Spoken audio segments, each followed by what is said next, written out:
Another week has come to an end, and we get to see how our favorite movies are doing financially. So let's tear this thing open and see what's cooking.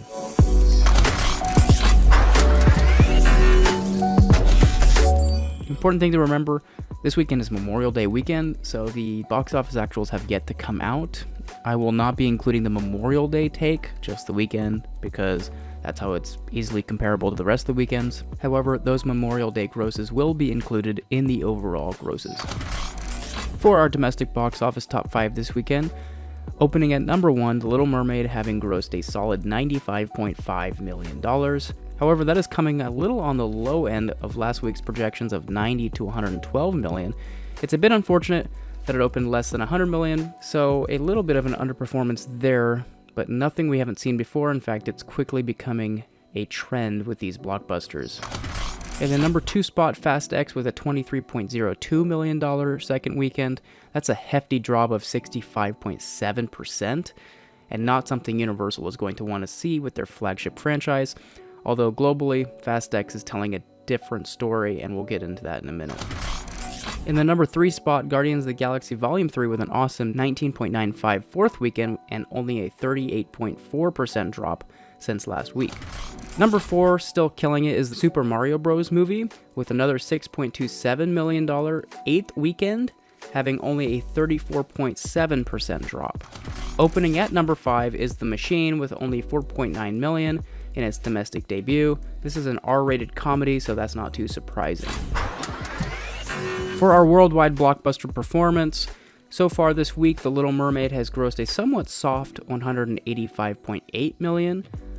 Through its first 10 days, Fast X has grossed an impressive $512.93 million. Guardians of the Galaxy Volume 3, after 24 days, also posting a solid $723.49 million. The real breadwinner, though, is the Super Mario Bros. Movie with an insane $1.278 billion in its 54-day run so far. And disappointingly, coming to the end of its run is Dungeons & Dragons: Honor Among Thieves with a poor $207.95 million gross worldwide after a full 2 months of release. Now moving on to a profitability calculator, movies don't get all this money back. In fact, they only get around 60 to 20% of the dollar amount depending on what territory the film is playing in. For example, if the film is playing in the United States, the studios get back around 60%, while in China, the studios only get back 20%, and the rest of the world gets around 50%. I think the sweet spot is right around 50%, but to be safe, I'm going to use 45%. How we calculate profitability, however, is we combine the advertising costs, which is usually half of the production budget, but usually not more than $100 million, with the production budget, and compare that with the approximate box office revenue, which is 45% of the box office gross. Simple. Dungeons & Dragons: Honor Among Thieves had a reported budget of $150 million.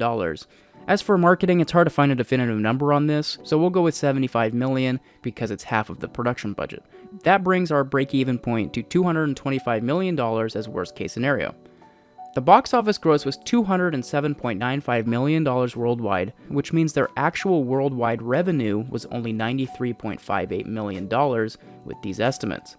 The movie is now out of the theatrical marketplace, having lost approximately $114.36 million.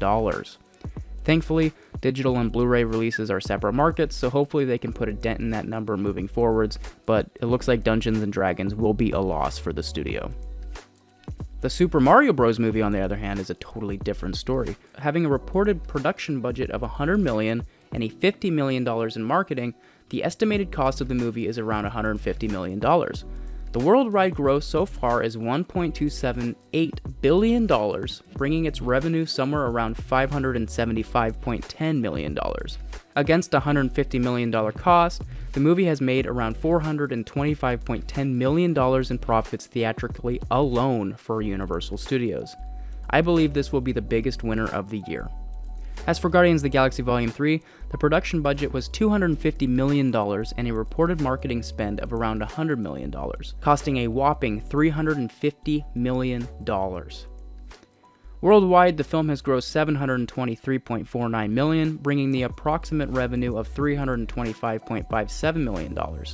It's cutting it close, but the film only has to gross another $50 million to become profitable theatrically, and I think it will. Plus, digital and Blu-ray sales, the film will be an overall success for Marvel Studios. Fast X, on the other hand, had massive production issues, inflating its budget to $340 million, and reportedly costing around $100 million to market. That's an insane $440 million. So far, the film has grossed $512.93 million worldwide, so its revenue is around $230.81 million. If Fast X has any hopes to break even in its theatrical run, it'll have to gross more than $880 million worldwide, which, to be honest, it might actually do, because in those international markets, it won't have a heavy hitter in competition until Transformers. Then there's, of course, the home media markets to pick up any slack. Fast X definitely won't be the big moneymaker Universal had hoped for, but that was pretty obvious during production, so it's doing fine for what it is, and we'll see what happens as it starts to finish out its run. Newcomer, The Little Mermaid, had a massive production budget of $250 million, and it wasn't marketed very much, so I'm gonna guess $50 million spent on that, but when we get an actual number, I'll change it in the weeks to come. That brings the spend up to $300 million. As I said earlier, The Little Mermaid had a soft worldwide opening, only bringing in $185.8 million. That takes the revenue down to $83.6 million, which is far from the $300 million that Disney spent. I believe the film has to gross north of $600 million worldwide just to get close to breaking even.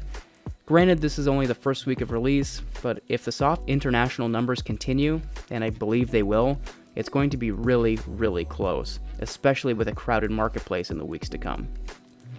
Next weekend, we have the release of Spider-Man Across the Spider-Verse, which is looking to have a very, very strong opening weekend of $95 to $130 million, according to Box Office Pro, and we will of course be checking that out, and so much more on next week's Box Office Report.